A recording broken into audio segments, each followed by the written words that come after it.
Good morning प्यारे बच्चों। आज हम पढ़ेंगे कार्यपत्रक 20 शिक्षा निदेशालय राष्ट्रीय राजधानी क्षेत्र दिल्ली द्वारा प्रकाशित, तिथि 3/12/2020, विषय गणित, कक्षा 7वीं, हिंदी मीडियम। विद्यार्थी अपना यहाँ नाम लिखें, कक्षा अध्यापक का नाम लिखें। आज का टॉपिक है घातांक और घात, दशमलव संख्या पत्ती। आओ दोहराएं। बहुत बड़ी संख्याएं पढ़ने, समझने, तुलना करने में हम घातांकों का प्रयोग करते हैं। जैसे संख्या का प्रसारित रूप समझने के लिए देखो 47,561 है, इसको हम प्रसारित रूप कैसे लिखेंगे, ठीक है, समझना प्यारे बच्चों। इसका प्रसारित रूप 4,7,5,6,1 है, ठीक है। तो इसका प्रसारित रूप कैसे लिखेंगे? पहली संख्या 4 गुना में ये कितने संख्याएं हैं? ये 4 संख्याएं हैं, तो 1 के पीछे 4 जीरो लगा देंगे, फिर ये एक एक जीरो घटती जाएंगी। अगली संख्या 7 है, 7 गुना 1 जीरो घट गई 10,000 में से, तो 1,000 हो गई। अगली संख्या क्या है? 5 गुना 1 जीरो घट गई यानी 1000 में से, तो 100 आ जाएगा। अगली संख्या क्या है? 6 है ना, 6 गुना 1 जीरो घट गई 100 में से 10 आ गई, ठीक है। अगली संख्या क्या? 1, ठीक है। और 1 जीरो घट जाएगी तो 10 की पावर 0 आएगा। तो प्रसारित रूप ऐसे निकालते हैं, ठीक है प्यारे बच्चों। अब किसी भी संख्या को 1.0 और 10.0 के बीच एक दशमलव संख्या जिसमें 1.0 सम्मिलित है और 10 की घात के गुणनफल के रूप में व्यक्त किया जा सकता है, संख्या के इस रूप में उसका मानक रूप कहते हैं, ठीक है प्यारे बच्चों। मतलब किसी भी संख्या, मानक रूप का मतलब ये होता है प्यारे बच्चों, कोई भी संख्या हो, उस संख्या के ठीक एक संख्या के बाद जो है ना दशमलव आता है, और फिर कोई भी संख्याएं लिखी जाती हैं गुना 10 की घात कुछ भी हो, ठीक है, 10 की घात कुछ भी हो, तो उसको हम मानक रूप बोलते हैं। अब मानक रूप और प्रसारित रूप दोनों हम पढ़ेंगे, अब बड़े ध्यान से सुनना और समझना, ठीक है। सबसे पहले हम प्रसारित रूप यानी घातांकीय रूप पढ़ेंगे। सबसे पहली संख्या हमारी क्या है? 390,878, यानी ये कितना हो जाएगा? ये 3,90,878। इसका प्रसारित रूप क्या होगा? घातांकीय रूप क्या होगा प्यारे बच्चों? मैंने अभी बताया था, पहली संख्या लिख रही है 3 गुना, अब 3 को छोड़ के बाकी की जितनी भी संख्याएं बच गई, ठीक है, कितनी? 5, तो 10 की घात 5 जाएंगी, प्लस में का निशान लगा के। अगली संख्या क्या है? 9, ठीक है। 9 गुना 9 के बाद कितनी संख्या बच गई? 4, तो 10 की घात 4 हो जाएगी। अगली संख्या क्या है? 0, है ना, प्लस का निशान लगा के 0 गुना 10 की घात 3। फिर अगली संख्या 8 गुना 10 की घात 2, फिर प्लस का साइन लगा के अगली संख्या 7 है, 7 गुना 10 की घात 1। अगली संख्या 8 है, 8 गुना 10 की घात 0।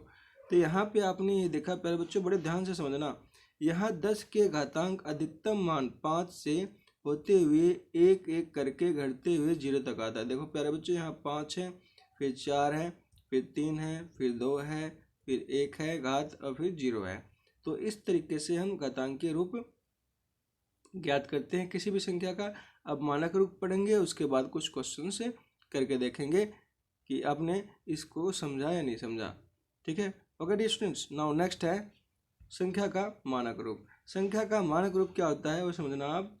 मानक रूप में क्या होता है, अभी थोड़ी देर पहले बताया था मैंने आपको, किसी भी संख्या के, है ना, एक संख्या के बाद जो है ना दशमलव लगना चाहिए, ठीक है, एक संख्या के बाद दशमलव लगना चाहिए, और गुना में 10 की घात, है ना, n के रूप में जो संख्याएं लिखी जाती हैं उसको हम मानक रूप कहते हैं। पढ़ लेते हैं ये कैसे निकालते हैं मानक रूप।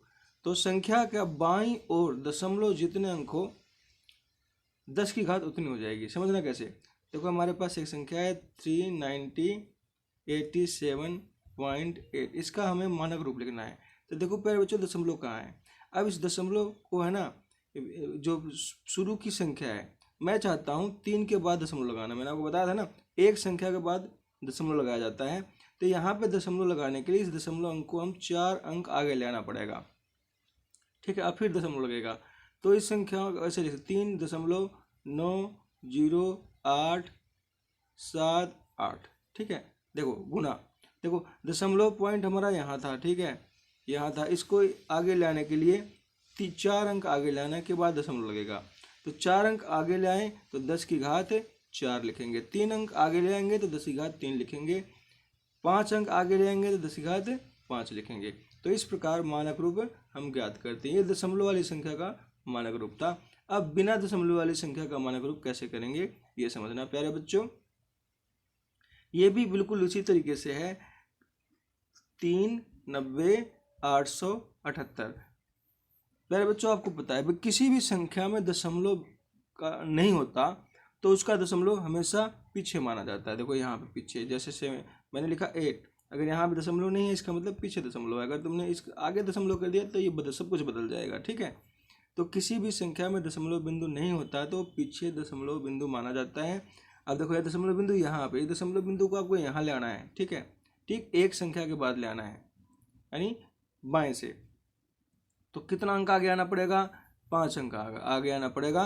तो आपका आंसर हो जाएगा 3 गुना 90, ठीक है, 8, 7, 8, ठीक है, गुना 10 की घात 5। 5 अंक अब आगे आए हो तो ये 10 की घात 5। इस प्रकार ये मानक रूप आ जाता है। अब हम क्वेश्चंस करते हैं। पहला क्वेश्चन हमारा, ये कुछ क्वेश्चंस दे रखे हैं। ठीक है, फर्स्ट क्वेश्चन में कितने पार्ट है? 5 पार्ट है। सेकंड क्वेश्चन में भी 5 पार्ट है। इन सबको हम करेंगे।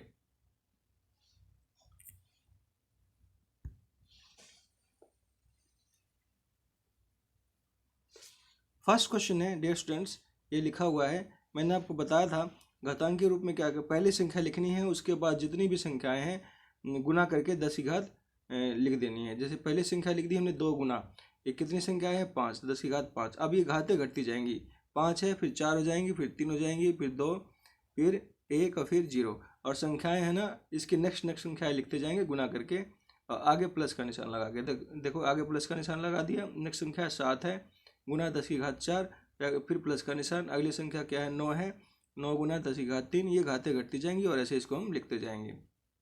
अब मानक रूप में समझना क्या होगा प्यारे बच्चों? मानक रूप में मैंने आपको बताया था भाई ये संख्या है, इस संख्या के में कहीं भी दशमलव बिंदु नहीं है तो ये आगे ये क्या माना जाएगा? पीछे माना जाएगा।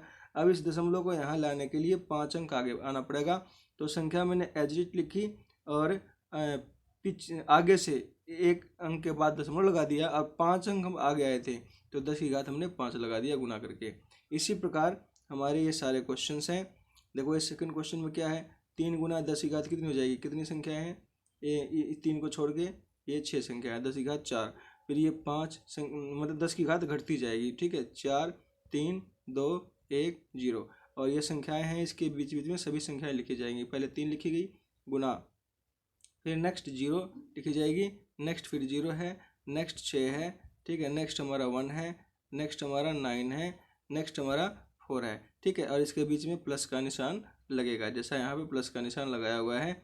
ओके डियर स्टूडेंट्स, अब मानक रूप, फिर वही बात, मानक रूप में समझना मैं दोबारा फिर समझाता हूँ। मानक रूप निकालने के लिए देखो इस संख्या में दशमलव बिंदु नहीं है, दशमलव बिंदु यहाँ पे है। ठीक है, तो इस दशमलव को आगे ले आना है हमें। ठीक है, ये 3 के बाद रूल यही है। तो यहाँ ले आने के लिए हमें कितने अंक? 6 अंक आगे आना पड़ेगा। तो ये संख्याएं एज इट इज लिख दी और 3 के बाद दशमलव लगा के 10 गुना 10 की घात 6। 10 की घात 6 कैसे आया? मैंने आपको बताया 6 अंक आगे आने के लिए 10 की घात 6 लगाएंगे। ठीक है, नेक्स्ट हमारा थर्ड क्वेश्चन। थर्ड क्वेश्चन में भी वही है, पहली संख्या 1 है, उसके बाद 4 डिजिट है तो 10 की घात 4। फिर उसके बाद क्या है? ये घातें घटती जाएंगी, 4, 3, 2, 1, 0। और ये संख्याएं लिखी जाएंगी। 1 के बाद है 2, ये 2 लिखी हैं, 2 के बाद 0 है, फिर 7 के बाद, फिर 0 के बाद 7 है, फिर 7 के बाद 9 है, बीच में प्लस का निशान भी लगेगा। मानक रूप में देखो क्या है?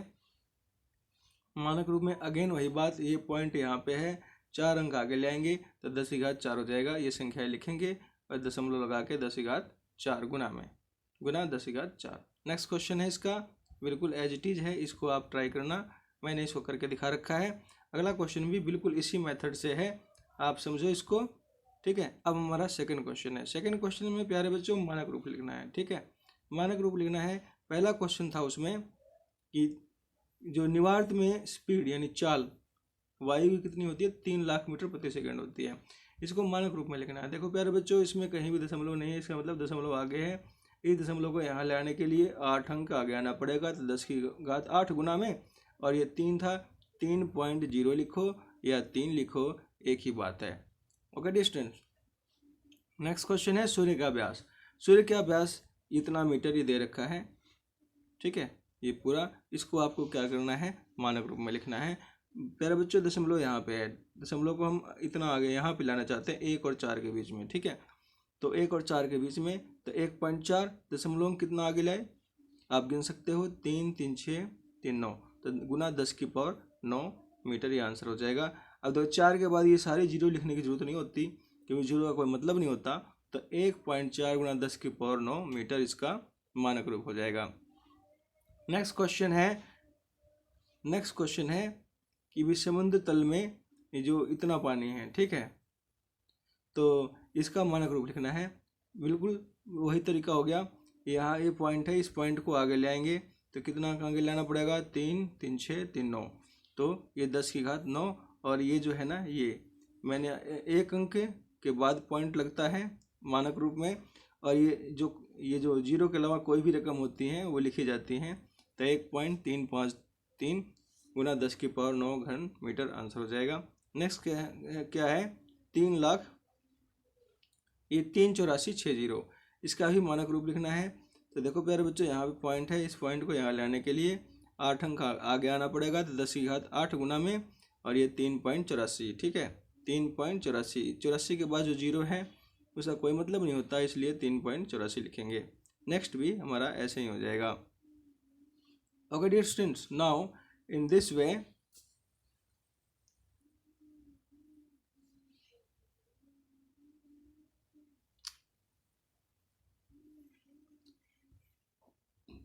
वे our worksheet 20 विषय गणित क्लास 7th हिंदी मीडियम की कंप्लीट होती है।